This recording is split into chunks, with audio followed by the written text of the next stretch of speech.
Tronditet Kongresi Amerikan, deputeti demokrat në hetim për sjellje të pahishme seksuale.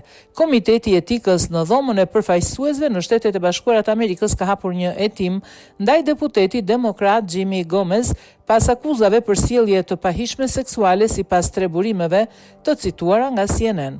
Burimet për CNN, të cilat kërkuan të mbeten anonime, bëjnë të ditur se paneli ka nisur kontaktet fillestare për të verifikuar një artikull të New York Post ku pretendohej se Gomez ishte parë duke u puthur me një asistente gjatë një feste private në vitin 2023. Zëdhënësi i tij i kishte mohuar këto akuza duke i cilësuar si të pavërteta. Sipas raportimeve gjatë verifikimeve të këtij rasti, jetuesit kanë marrë informacione dhe për pretendime të tjera të ngjashme, të cilat tashmë po shqyrtohen në kuadër të hetimit. Në një deklaratë publike, Gomez pranoi se ka bërë gabime personale në të kaluarën që kanë ndikuar në familjen e tij, por theksoi se ato nuk përbëjnë shkelje ligjore apo shkelje të rregullave të Kongresit. Ai u shpreh i gatshëm të bashkëpunojë plotësisht me Komitetin e Etikës dhe të japë çdo informacion të nevojshëm.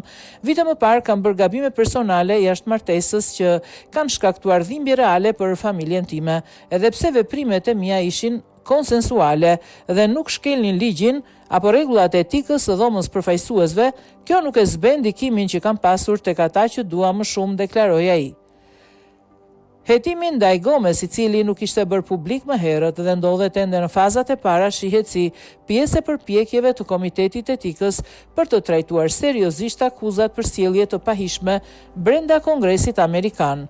Komiteti nuk ka pranuar të komentojë mbi çështjen, ndërsa Gomez përfaqëson distriktin e 34 në Kaliforni.